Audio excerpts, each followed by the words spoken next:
मेरे साथ बोलिए, भारत माता की। भाई ऐसी आवाज नहीं चलेगी। இன்னும் கொஞ்சம் சத்தமா சொல்லுங்க. दोनों हाथ उठाइए। 24 के चुनाव जीतने के संकल्प की मुट्ठी बींचिए। 2024 ஆண்டு தேர்தலை வெற்றி பெறுவதற்கான கையை உயர்த்துங்கள். और प्रचंड आवाज से बोलिए, भारत माता की, भारत माता की। आज जिनके नेतृत्व में एन मन एन मक्कल यात्रा की शुरुआत हो रही है, ऐसे मेरे प्रिय भाई और तमिलनाडु भारतीय जनता पार्टी के अध्यक्ष के अन्नामलाई जी, अन्नामलाई जरा आगे आओ। सभी लोग अन्नामलाई के लिए जोर से स्वागत में ताली बजाइए। இன்று என் மண் என் மக்கள் என்கின்ற நடைப்பயணத்தை தொடங்கவிருக்கின்ற என்னுடைய அன்பு சகோதரர் அண்ணாமலை அவர்களே,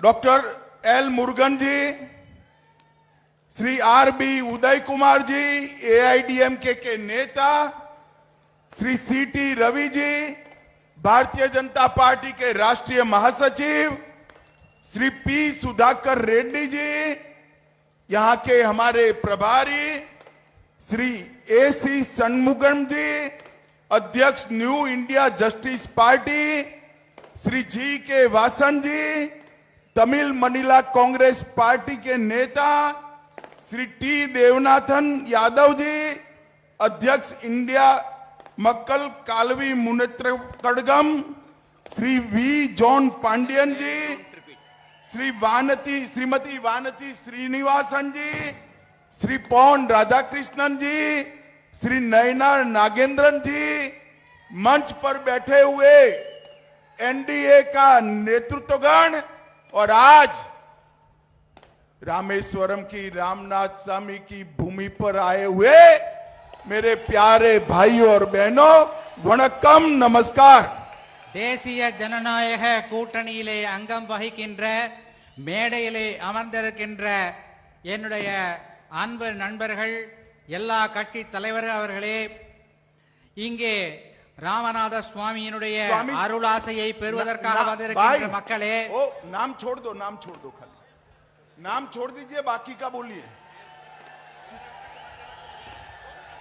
भाई और बहनों,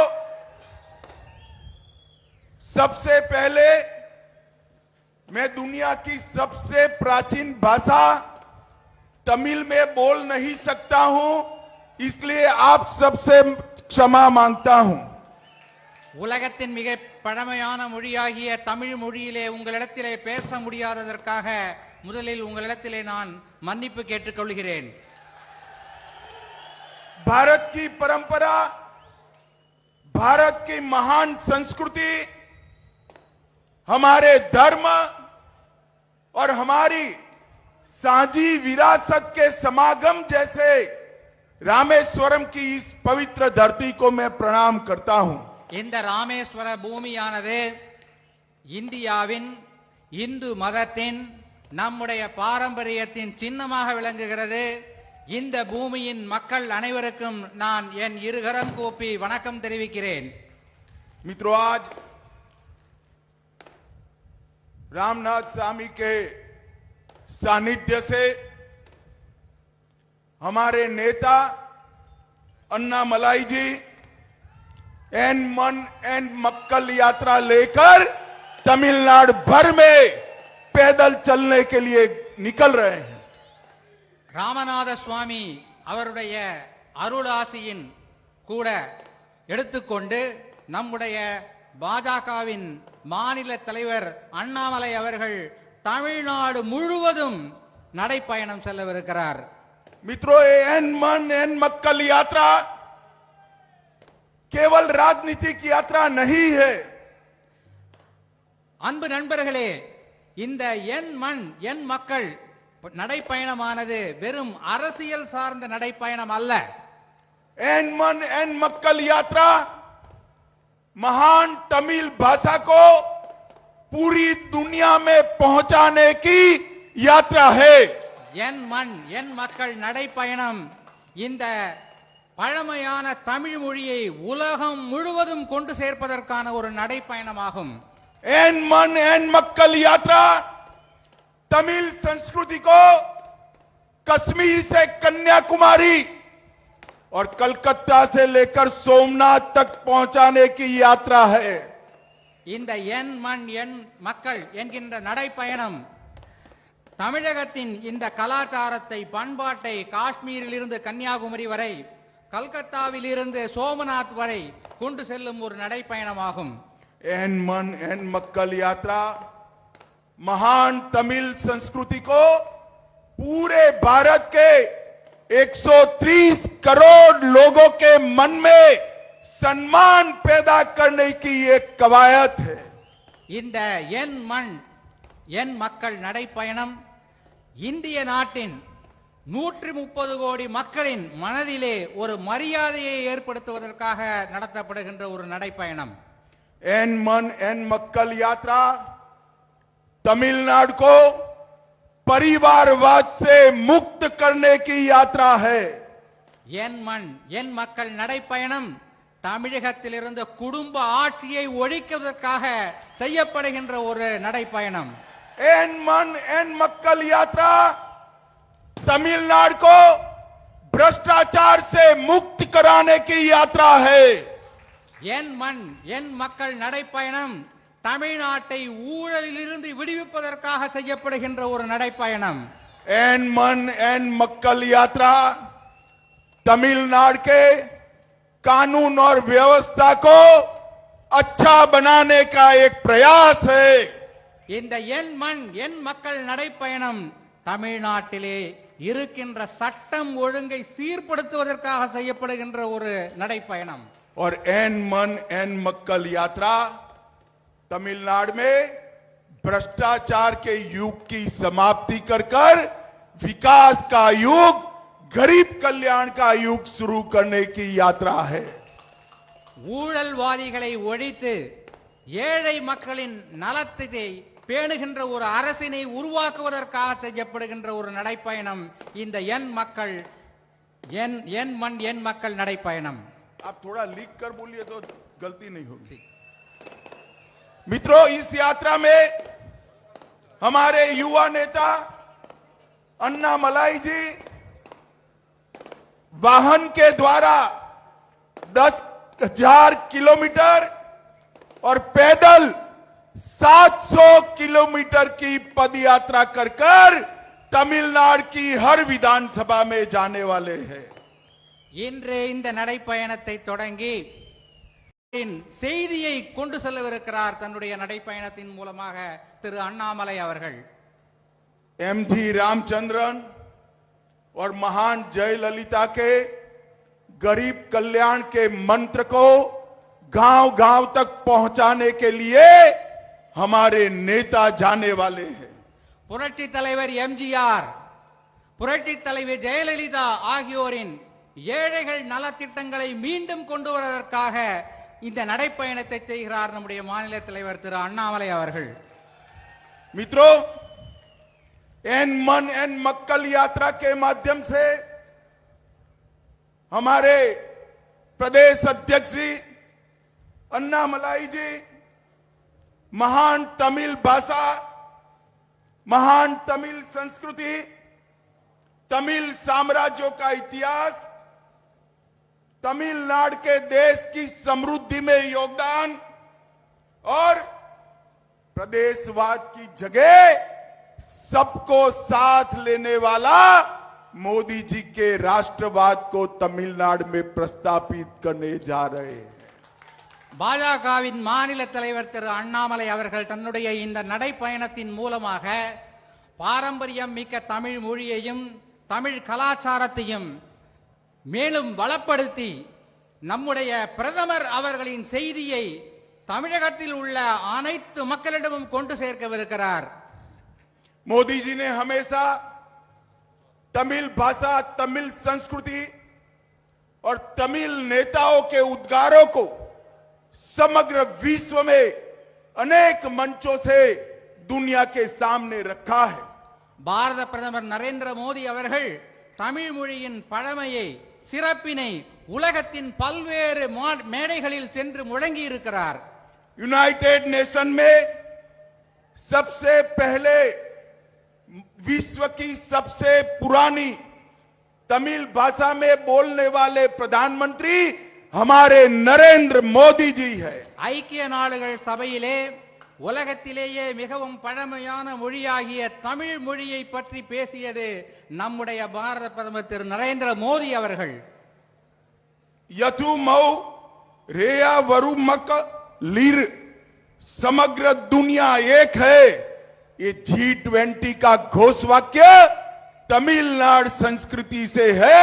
ये समग्र विश्व के सामने यूनाइटेड नेशन की जनरल असेंबली में नरेंद्र मोदी जी ने कहा है। G20 அதனுடைய கூட்டங்கள் எல்லாம் இப்போது நாட்டிலே நடக்கிறது. அதன் முத்திரை வாசகமான யாதும் ஊரே யாவரும் கேளிர் என்ற வாசகத்தை நரேந்திர மோடி அவர்கள் ஐக்கிய நாடுகள் சபையிலே முழங்கினார். अपनी फ्रांस यात्रा के दौरान मोदी जी ने महान संत तिरुवल्लुवर की प्रतिमा के निर्माण की घोषणा की है। பாரத பிரதமர் நரேந்திர மோடி அவர்கள் திருவள்ளுவரின் சிலை நிறுவப்படும் என்பதையும் அறிவித்திருக்கிறார்கள். तमिल के साथ साथ देश के हर राज्य की भाषा को गौरव दिलाने के लिए 11 दिसंबर को राष्ट्रीय भाषा दिवस घोषित कर सुब्रमण्यम भारती को महान श्रद्धांजलि हमारे नरेंद्र मोदी जी ने दी है। மகாகவி பாரதியார் அவர்களின் பிறந்த தினமாக டிசம்பர் 11ஆம் நாள் இந்திய தேசிய மொழிகள் தினமாக அறிவித்து அவர் பாரத பிரதமர் நரேந்திர மோடி அவர்கள் நம்மை பெருமைப்படுத்தி இருக்கிறார். उत्तरी श्रीलंका में तमिल संस्कृति और इतिहास को संरक्षित करने के लिए प्रधानमंत्री जी ने 120 करोड़ रुपया खर्च कर जापना सांस्कृतिक केंद्र की घोषणा की है। வட இலங்கையில் தமிழ் மக்களின் பாரம்பரியத்தை காப்பதற்காக 120 கோடி ரூபாய் செலவிலே அங்கே ஒரு கலாச்சார மையத்தை பாரத பிரதமர் நரேந்திர மோடி அவர்கள் திறந்திருக்கிறார்கள். काशी तमिल संगमम और तमिल सौराष्ट्र संगमम से तमिल संस्कृति को उत्तर भारत और पश्चिम भारत में पहुंचाने का काम हमारे नेता नरेंद्र मोदी जी ने किया है। காசி தமிழ் சங்கமம் நிகழ்ச்சியின் மூலமும் சௌராஷ்டிரா தமிழ் சங்கமம் நிகழ்ச்சியின் மூலமும் தமிழின் பெருமையை வடக்கிலும் இந்தியாவின் மேற்கிலும் பரப்பியவர் நமது பாரத பிரதமர் திரு நரேந்திர மோடி அவர்கள். पपुआ न्यू गिनी गए मोदी जी, वहां उन्होंने तिरुकुरल का वहां की भाषा में भाषांतर कराकर वहां बसे हुए लोगों के लिए एक नई संस्कृति के जुड़ाव की शुरुआत की है। பாரத பிரதமர் நரேந்திர மோடி அவர்கள் பப்புவா நியூ கினியா நாட்டிற்கு சென்றார். நமது திருக்குறளை அந்த நாட்டு மொழியிலே மொழிபெயர்த்து வெளியிட்டிருக்கிறார். இதன் மூலம் அந்த நாட்டு மக்கள் ஒரு மாபெரும் பாரம்பரியத்தின் கலாச்சாரத்தை பற்றி தெரிந்து கொள்கிறார்கள். और अभी अभी नए पार्लियामेंट के भवन के उद्घाटन में सेंगोल को स्थापित कर तमिल संस्कृति को पार्लियामेंट में सम्मान देने का काम हमारे नेता नरेंद्र मोदी जी ने किया है। இப்போது மிகச் சமீபத்தில் பாராளுமன்றத்தில் செங்கோலை ஸ்தாபித்ததன் மூலம் தமிழ் கலாச்சாரத்தின் தமிழ் பண்பாட்டின் பெருமையை நம்முடைய பாராளுமன்றத்தில் புதிய பாராளுமன்றத்தில் அரங்கேற்றி இருக்கிறார் நமது பாரத பிரதமர் நரேந்திர மோடி அவர்கள். मोदी जी ने इस 9 साल में जातिवाद, परिवारवाद, तुष्टीकरण और प्रदेशवाद की जगह पॉलिटिक्स ऑफ परफॉर्मेंस के पॉलिटिक्स की स्थापना की है। பாரத பிரதமர் நரேந்திர மோடி அவர்கள் கடந்த 9 ஆண்டுகளில் ஜாதிவாதம், குடும்ப ஆட்சி, ஊழல் ஆட்சி ஆகியவற்றிற்கு எதிராக தன்னுடைய பணியை முடுக்கிவிட்டிருக்கிறார். मित्रों, विपक्ष का गठबंधन 10 साल तक यूपीए की सरकार चली, कांग्रेस डीएमके की सरकार चली। 10 साल में 12 लाख करोड़ से ज्यादा घपले, घोटाले, भ्रष्टाचार किया। எதிர்க்கட்சிகளின் கூட்டணி, பழைய யூபிஏ கூட்டணி 10 ஆண்டுகள் ஆட்சியிலே இருந்தது. 12,000 கோடி அளவிற்கு ஊழல் செய்திருக்கிறது. मित्रों, मैं आज कांग्रेस पार्टी और तमिलनाडु के मुख्यमंत्री स्टालिन जी को कहना चाहता हूं, नाम बदलने से कुछ नहीं होता। जैसे ही आप जनता के सामने जाते हो, लोगों को 2G घोटाला याद आता है। நான் இன்று ஒன்று சொல்லிக்கொள்ள விரும்புகிறேன். காங்கிரஸ் கட்சிக்கும் தமிழகத்தின் மாண்புமிகு முதலமைச்சர் மு க ஸ்டாலின் அவர்களுக்கும் ஒன்றை சொல்லிக்கொள்ள விரும்புகிறேன். जैसे ही आप जनता के सामने जाते हो, कॉमनवेल्थ घोटाला याद आता है। நீங்கள் மக்களிடத்திலே உங்களுடைய வாக்குகளை கோருவதற்காக செல்லும் போது உங்களுடைய 2G தான் நினைவுக்கு வரும். உங்களுடைய காமன்வெல்த் போட்டிகளில் நீங்கள் செய்த ஊழல் தான் நினைவுக்கு வரும். जब भी आप जनता के सामने जाते हो, कोयला घोटाला जनता को याद आता है। எப்போதெல்லாம் நீங்கள் மக்களிடத்திலே வாக்கு சேகரிக்க செல்லுகிறீர்களோ அப்போதெல்லாம் அவர்களுக்கு கரியிலே நீங்கள் செய்த ஊழல் தான் நினைவுக்கு வரும். जब भी आप जनता के सामने जाते हो, आज भी चॉपर स्कैम याद आता है। எப்போதெல்லாம் நீங்கள் மக்களிடத்திலே வாக்கு சேகரிக்க செல்லுகிறீர்களோ அப்போதெல்லாம் அவர்களுக்கு ஹெலிகாப்டர் ஊழல் தான் நினைவுக்கு வரும். जब भी आप जनता के सामने जाते हो, सबमरीन घोटाला भी याद आता है। எப்போதெல்லாம் நீங்கள் மக்களிடத்திலே ஓட்டு கேட்க செல்லுகிறீர்களோ அப்போதெல்லாம் நீங்கள் செய்த அந்த ஊழல்கள் தான் அவர்களுக்கு நினைவுக்கு வரும். जब भी आप जाते हो, अंतरिक्ष में इसरो घोटाला भी जनता को याद आता है। இஸ்ரோ நிறுவனத்திலே நீங்கள் செய்த அந்த விண்வெளி ஆராய்ச்சி நிறுவனத்திலே நீங்கள் செய்த அந்த ஊழல் தான் மக்களுக்கு ஞாபகத்திற்கு வரும். मित्रों, ये यही टोली है जिसने धारा 370 हटाने का विरोध किया था। இந்த கூட்டணி தான் அரசியல் சட்ட திருத்தம் 370 மாற்றுவதற்கு எதிர்ப்பு தெரிவித்தது, நீக்குவதற்கு எதிர்ப்பு தெரிவித்தது. मैं आज इस जनता को, तमिलनाडु की महान जनता को पूछने आया हूं, कश्मीर हमारा है या नहीं है? நான் இங்கு இந்த தமிழ்நாட்டு மக்களிடத்திலே ஒரு கேள்வியை கேட்க விரும்புகிறேன். காஷ்மீர் இந்தியாவுடையதா, நம்முடையதா இல்லையா? சொல்லுங்கள். जोर से बोलिए, है या नहीं है? धारा 370 हटानी चाहिए या नहीं हटानी चाहिए? मोदी जी ने धारा 370 हटाई कि डीएमके और कांग्रेस पार्टी भारतीय जनता पार्टी का विरोध करती थी। பாரத பிரதமர் நரேந்திர மோடி அவர்கள் அந்த 370 சட்ட திருத்தம் அதனை நீக்கினார்கள். அப்போது காங்கிரசும் திராவிட முன்னேற்ற கழகமும் அதனை எதிர்த்தது. मित्रों, मुझे बताओ, देश को आतंकवाद से मुक्त करना चाहिए या नहीं करना चाहिए? நண்பர்களே சொல்லுங்கள், நாட்டை தீவிரவாதத்திலிருந்து விடுவிக்க வேண்டுமா வேண்டாமா? जब मोदी जी ने आतंकवाद पर लगाम लगाने के लिए सर्जिकल स्ट्राइक और एयर स्ट्राइक किया, ये यूपीए वाले इसका विरोध कर रहे थे। பாரத பிரதமர் நரேந்திர மோடி அவர்கள் தீவிரவாதத்தை ஒடுக்குவதற்காக சர்ஜிக்கல் ஸ்ட்ரைக், ஏர் ஸ்ட்ரைக், 2 விமானம் மூலம் தாக்குதல் நடத்திய போது இந்த யூபிஏ கட்சிகள் தான் அதனை எதிர்த்தது.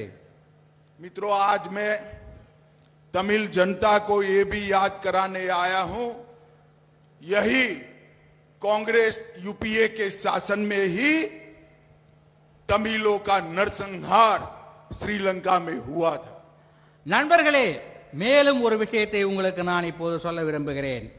இதே யுபிஏ அரசாங்கம்தான் இலங்கையில் தமிழர்கள் அழித்து ஒழிக்கப்படுவதற்கு காரணமாக இருந்தார்கள் என்பதும் உங்களுக்கு தெரியும்.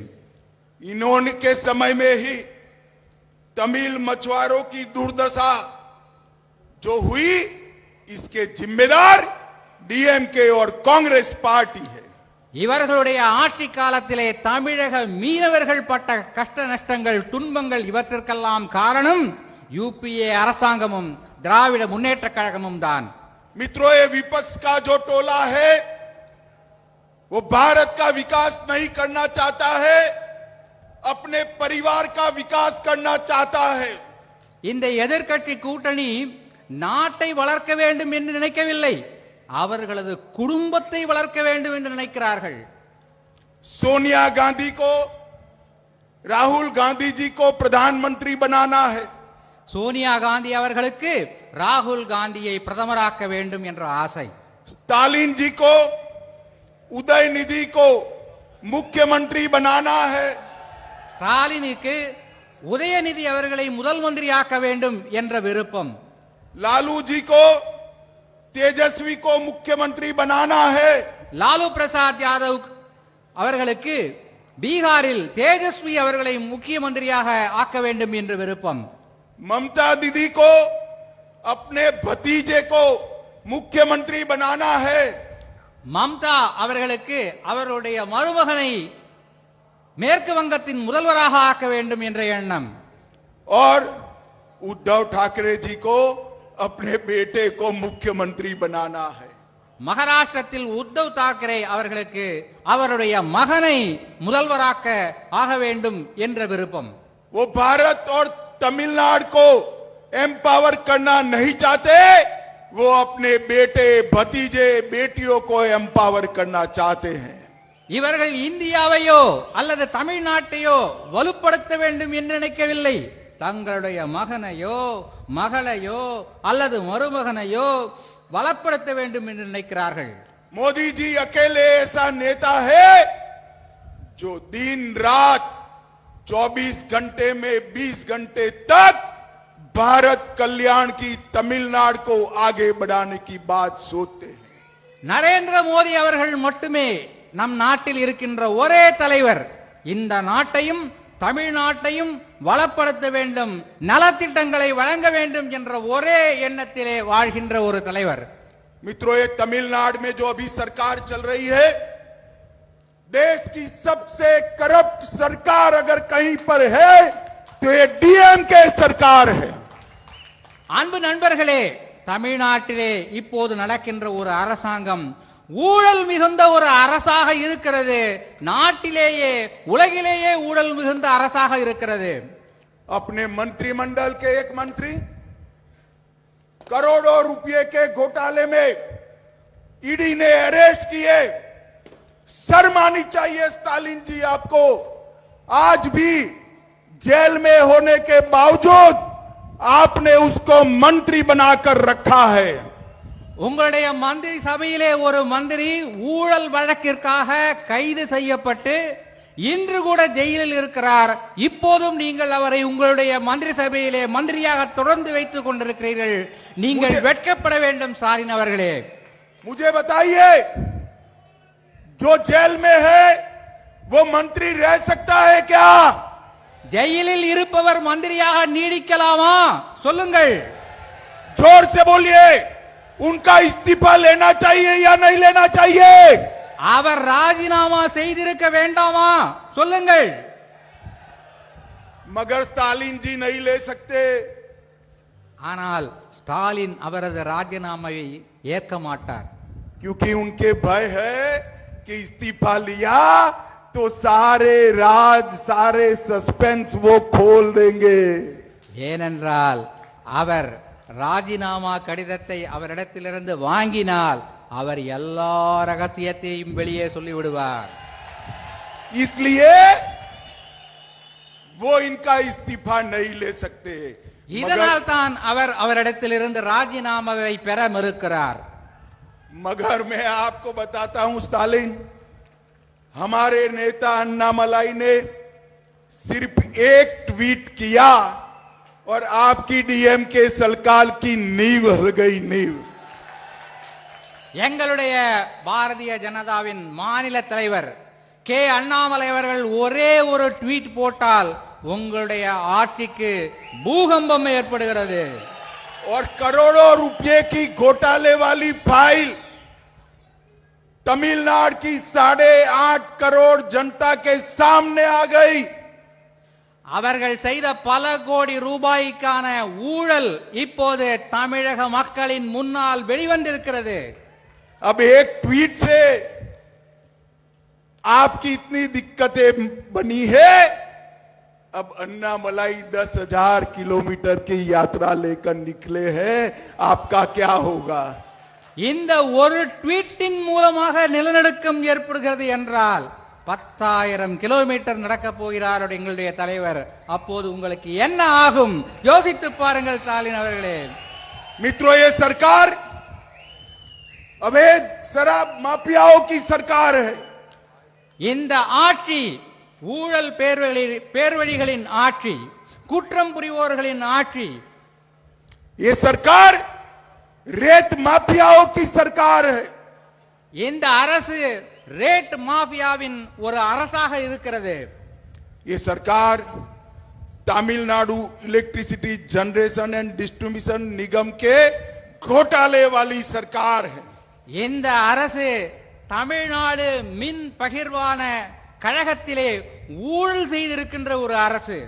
ये सरकार गरीब विरोधी सरकार, ஏழை மக்களுக்கு விரோதமாக செயல்படுகின்ற ஒரு அரசு இது। 500 से ज्यादा वादे स्टालिन ने अपने घोषणा पत्र में किए थे, मैं आज याद कराने आया हूं। क्या हुआ वो वादों का? உங்களுடைய தேர்தல் வாக்குறுதியிலே, திராவிட முன்னேற்ற கழகத்தின் தேர்தல் வாக்குறுதியிலே ஸ்டாலின் அவர்கள் கொடுத்த வாக்குறுதிகள் எல்லாம் என்ன ஆயிற்று? वो वादे पूरे करने की जगह आपने समग्र तमिलनाडु को शराब और नस्ली दवा और गांजों के व्यापार में डुबो दिया है। உங்களுடைய வாக்குறுதிகளை நிறைவேற்றுவதற்கு பதிலாக தமிழ்நாட்டு மக்களை, தமிழ்நாட்டை மருந்துகள், கெட்ட மருந்துகள் அவர்களுக்கு அளிப்பதன் மூலம் மிகப்பெரிய ஊழலை நீங்கள் செய்திருக்கிறீர்கள்। आंकड़े लिखना जरा, मैं कुछ भी कर बोलूं। मित्रों, मैं आज डीएमके और कांग्रेस के नेताओं को पूछने आया हूं, 2004 से 14 केंद्र में आपकी सरकार थी, आपने कितना रुपया तमिलनाडु के विकास के लिए दिया? நான் காங்கிரசிடமும் திராவிட முன்னேற்ற கழகத்திடமும் ஒரு கேள்வியை கேட்க விரும்புகிறேன்। 10 ஆண்டுகள் நீங்கள் மத்தியிலே உங்கள் கூட்டணி ஆட்சியிலே இருந்தது, அந்த காலத்தில் தமிழகத்திற்கு நீங்கள் எத்தனை ரூபாய் நிதி ஒதுக்கியிருந்தீர்கள்? मैं आज आपका हिसाब लेकर आया हूं। இன்று உங்களுக்கு நான் அந்த கணக்கை தருகிறேன்। 2004 से 14 में डिवोल्यूशन ग्रांट में आपने 9,49,000 करोड़ रुपया दिया। நீங்கள் 2004-2014 டெவல்யூஷன் கிராண்ட் என்ற அந்த வகையிலே உங்களுக்கு 9,49,000 கோடி ரூபாய் வழங்கப்பட்டிருக்கிறது। भारतीय जनता पार्टी की सरकार ने इससे 3 गुना पैसा देने का काम भारतीय जनता पार्टी ने किया। பாரதிய ஜனதா கட்சியின் அரசு இந்த தொகையை 3 மடங்கு உயர்த்தி தந்திருக்கிறது। मित्रों, ग्रांट इन एड में भी 4.5 गुना पैसा भारतीय जनता पार्टी के नेता नरेंद्र मोदी जी ने भेजा है। கிராண்ட் இன் எய்ட் என்ற வகையிலே தமிழ்நாட்டிற்கு 4.5 மடங்கு கூடுதல் நிதி ஒதுக்கப்பட்டிருக்கிறது। मुझे बताओ, ये पैसा तमिलनाडु के गांवों तक पहुंचा है क्या? இந்த தொகையெல்லாம் தமிழகத்தின் கடைக்கோடி கிராமம் வரைக்கும் சென்றிருக்கிறதா என்பதை நீங்கள் சொல்லுங்கள்। पहुंचा है क्या? मित्रों, ये पैसा डीएमके के भ्रष्टाचार की भेंट चढ़ गया। இதோடு திராவிட முன்னேற்றக் கழகம் ஒவ்வொரு துறையிலும் தன்னுடைய ஊழலை அதிகமாக செய்து கொண்டே வருகிறது. हमारी एनडीए सरकार ने रोडवेज में 45,000 करोड़ रुपया दिया. எங்களுடைய என்டிஏ அரசாங்கம் 45,000 கோடி ரூபாய் சாலை அபிவிருத்திக்காக தந்திருக்கிறது. चेन्नई मेट्रो के लिए 73,000 करोड़ रुपया दिया. சென்னை மெட்ரோ ரயிலுக்காக 73,000 கோடி ரூபாய் தந்திருக்கிறது. तमिलनाडु में रेलवे के लिए मेट्रो के अलावे 30,000 करोड़ रुपया दिया. மெட்ரோ ரயில் தவிர பிற ரயில்வே திட்டங்களுக்காக 34,000 கோடி ரூபாய் தந்திருக்கிறது. और 2 वंदे भारत एक्सप्रेस चेन्नई मैसूर और चेन्नई कोयम्बटूर शुरू की. 2 வந்தே பாரத் ட்ரெயின்கள் சென்னையிலிருந்து மைசூர் வரை ஒன்று, சென்னையிலிருந்து கோயம்புத்தூர் வரை ஒன்று இங்கே தொடங்கப்பட்டிருக்கிறது. पीएलआई में तमिलनाडु में इलेक्ट्रॉनिक्स मैन्युफैक्चरिंग में हजारों करोड़ का इन्वेस्टमेंट आया. डिफेंस कॉरिडोर बनाकर हजारों करोड़ रुपए का इन्वेस्टमेंट लाया और 11 मेडिकल कॉलेज नरेंद्र मोदी सरकार ने देने का काम किया है. மின்னணு சாதனங்கள் உற்பத்தியிலே 100 கோடி ரூபாய் முதலீடை கொண்டு வந்திருக்கிறது.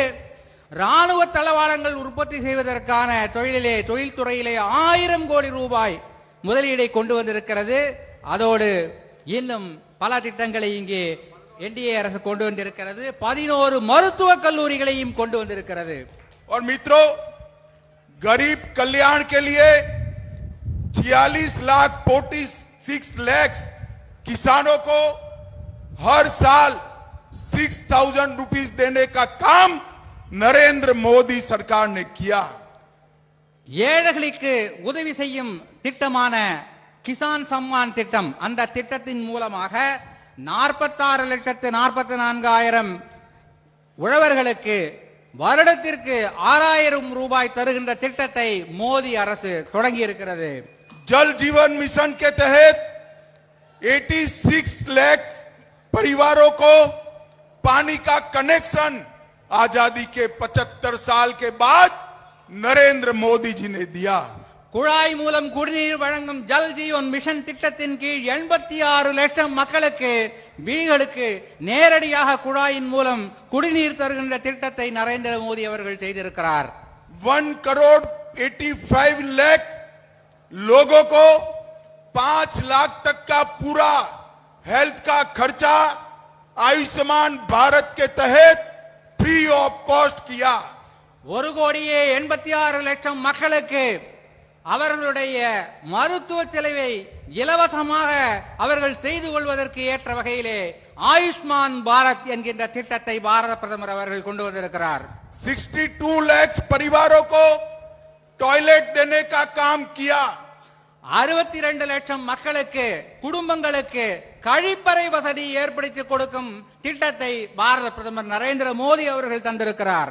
1,10 लाख परिवारों को हर व्यक्ति को 5 kg चावल फ्री ऑफ कॉस्ट देने का काम नरेंद्र मोदी सरकार ने किया. 1,10 லட்சம் மக்களுக்கு ஒவ்வொரு குடும்பத்திற்கும் 5 கிலோ அரிசி இலவசமாக வழங்குகின்ற அன்ன யோஜனா திட்டத்தை பாரத பிரதமர் அவர்கள் தந்திருக்கிறார். 15 लाख परिवारों को प्रधानमंत्री आवास योजना का हाउस देने का काम किया. 15 லட்சம் குடும்பங்களுக்கு பிரதம மந்திரியின் வீட்டு வசதி திட்டத்தின் மூலமாக வீடுகள் கட்டி கொடுக்கப்பட்டிருக்கின்றன. और डीबीटी स्कीम से 1.31 लाख करोड़ रुपया गरीबों के बैंक अकाउंट में ट्रांसफर किया. 1,31 லட்சம் மக்களுக்கு இந்த ஜன்தன் ஸ்கீம் மூலமாக பணம் செலுத்தப்பட்டிருக்கிறது. मित्रों, मैं आज स्टालिन जी को कहने आया हूं.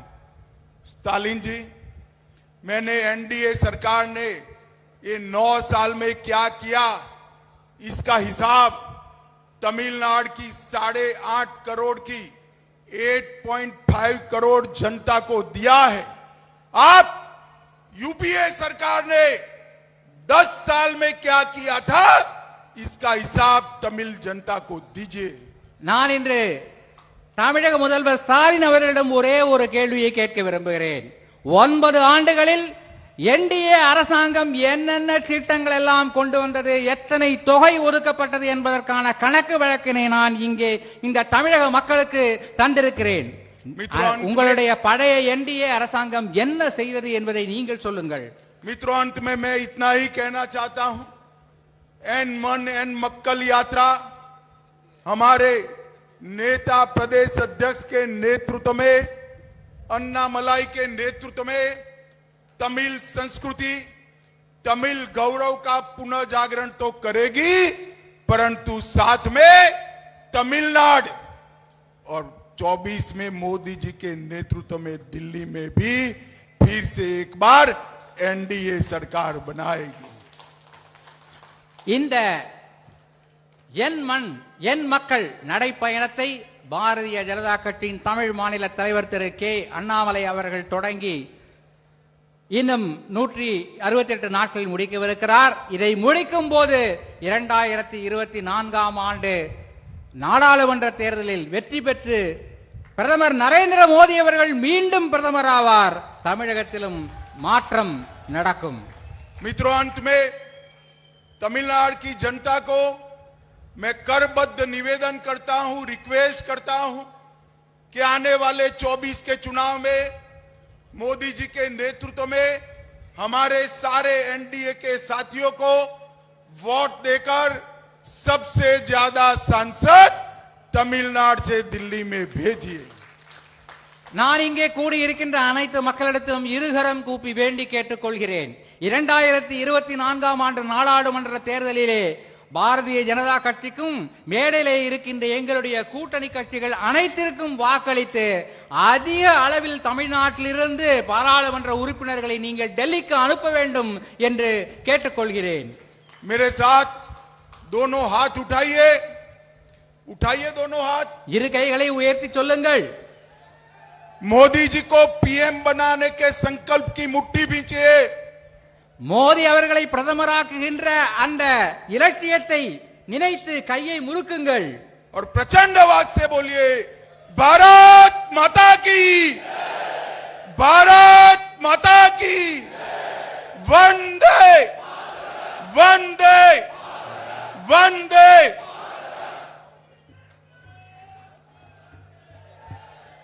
அனைவரும் தமிழகமே அவளோடு எதிர்பார்த்து கொண்டிருந்த என் மண் என் மக்கள் பயணத்தை இன்னும் சற்று நேரத்தில் போற்றுதலுக்குரிய இந்தியாவின் 2ஆம் சாணக்கியன் ஐயா அமித்ஷா அவர்கள் தொடங்கி வைக்க இருக்கிறார். அனைவரும் இந்த என் மண் என் மக்கள் பயணத்தை